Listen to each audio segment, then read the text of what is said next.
Mukha namang naniwala siya na kami yung gumawa ng list. Di kaya. Tsaka, private investigator yan si Jared. Ano ka ba?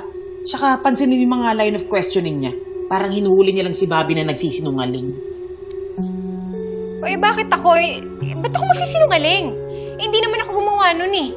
Kayo! Kayo nagsulat ng kung ano-ano dun. Oo nga, Bobby. Kaso, ikaw yung nagsulat ng Tonyo at Jared.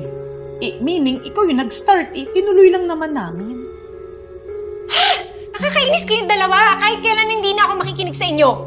Nakinig ka kasi confused yung heart mo, Bobby.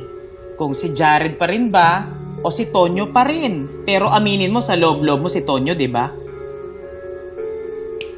Oh, di ba? Tahimik si bakla. Hindi, no?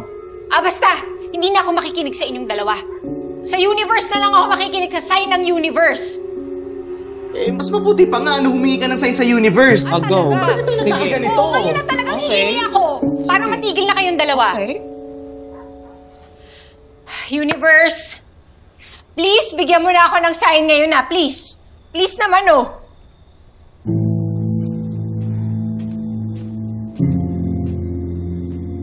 Bobby?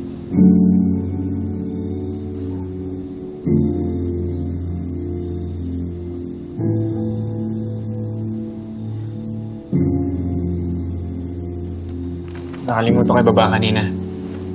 Binili ko rin kasi yan. Ano to? Buko pa eh.